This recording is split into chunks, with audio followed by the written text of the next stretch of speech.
Dear Diary, it's June 6th and it's very hot.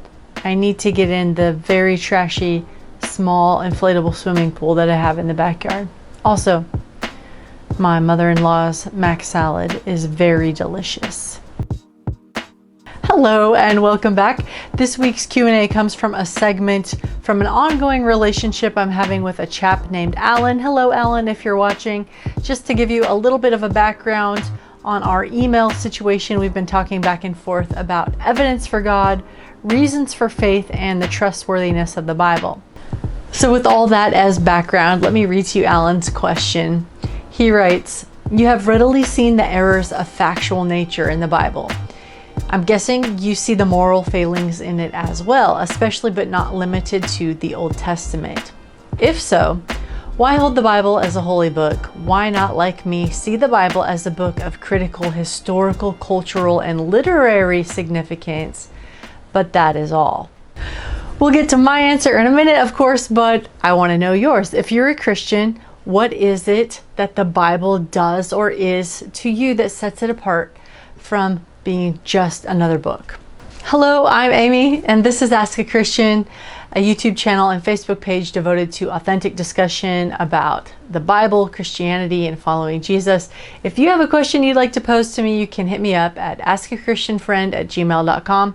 And many of you have asked, there are ways to support this channel. Of course, subscribing, of course, sharing content, and you can also buy merch, which I'll link for you in the description section. Alrighty then, here's my reply to you, Allan. Of course, over the last week since I've read your message, I've been thinking off and on about this. There are lots of different reasons that experts cite as why they hold the Bible as significant, more than just historical narrative, more than just cultural and literary insight, which is a great and an exalted place to be in the library of books of the world. But for me, it comes down to three things, which I'll separate into kind of two categories. In the game of content and construction in the literary world, the Bible is a flippin' boss. And it is important that we remember that the Bible is not just one book, but it's a library with different books that are meant to be read and interpreted and digested differently. You've got your main category, which is narrative, but inside of that narrative, you have historical stuff, biographical stuff, parables, and even prophecy.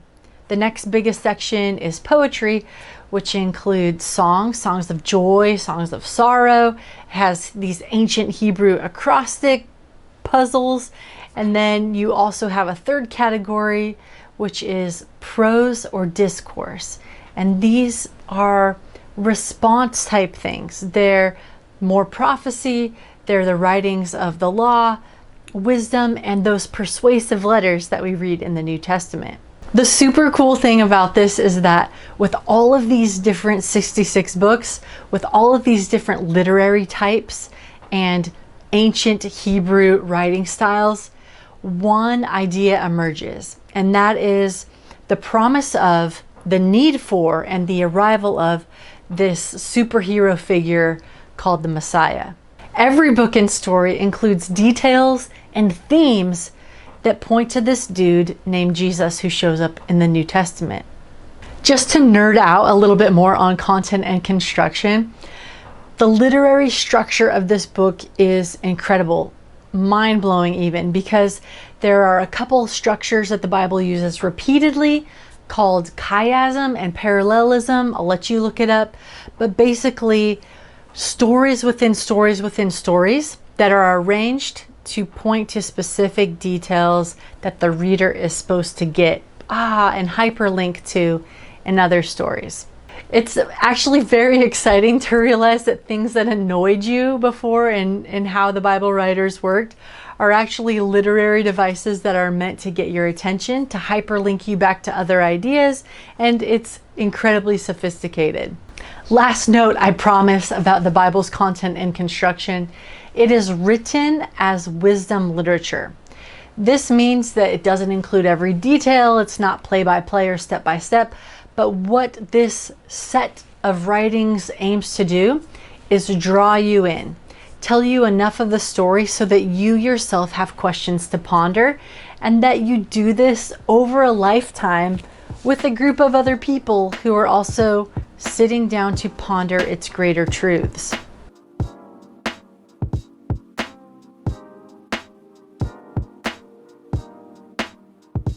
The second, and to me more important reason why I can't take the Bible as just another book, why I esteem it above other literary works, is because of the claims it makes about this God-man called the Messiah, and its call for me to take action personally on those claims.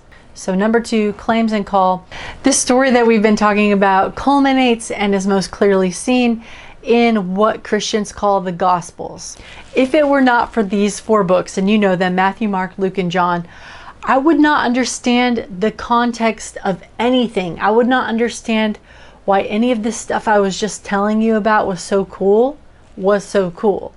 I wouldn't understand that the narrative, all these stories in the Bible, were actually pointing to Jesus. I wouldn't understand that the poetry includes details about this coming Messiah. I would not understand why prophecy is important. I would just think, hey, this is really cool literature that tells me a whole lot about the story of who the Hebrews thought God was. But these 4 books, these 4 testimonies called the Gospels, make it impossible for me to do that, because they are written with a purpose to indirectly and directly confront the reader with who Jesus was, what is he all about, what his message is, and elicit a response from me. And it is mostly indirect, but there are a couple of direct calls. For example, in the Gospel of John, the 4th one, John writes a direct appeal in chapter 20, verse 30. He says, "Now Jesus did many other signs in the presence of the disciples, which are not written in this book. But these are written so that you may believe that Jesus is the Christ, the Son of God, and that by believing you may have life in his name." So John here and the other gospel writers are really putting it to us. They have found something in this character of Jesus. They're not just trying to convince us because they want to be right. There is something about a better life that they found that they are writing to try to convince us to partake of. It's really wild. I keep getting more and more worked up about it because it's so meta.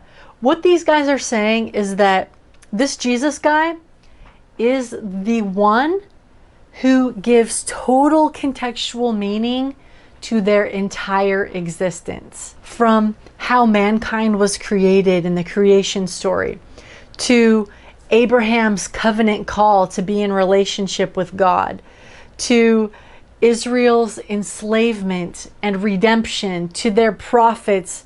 Like, these guys are saying, yeah, all of that was about this guy Jesus. These guys believe that Jesus was the fulfillment of every type, every symbol, every promise, every example that they had learned about since they were babies.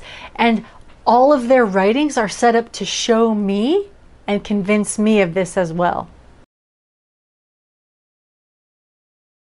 And summarizing this whole video, it is the content and the construction of the Bible with every story pointing to Jesus, plus the claims and call recorded in the Gospels that make me set apart the Bible as a book that needs to be tested and not just read and digested. All right, once again, I want to elicit a response from you. If you're a Christian, what has set the Bible apart from you? And if you're not, what have you gotten out of this collection of books, even if you're not convinced of its human-divine partnership? That's it for me today. Thank you again to you, Allan, for your continued friendship and dialogue, for being willing to ask questions. Join me again next time for another Q&A when I look at one of the internet's favorite hot topics and a question that I get about at least twice a month: masturbation and pornography, and what is okay in God's sight. It's going to be fun and spicy. We'll see you again. Until then, I'm wishing you joy and peace for your journey, wherever it leads you. Bye for now.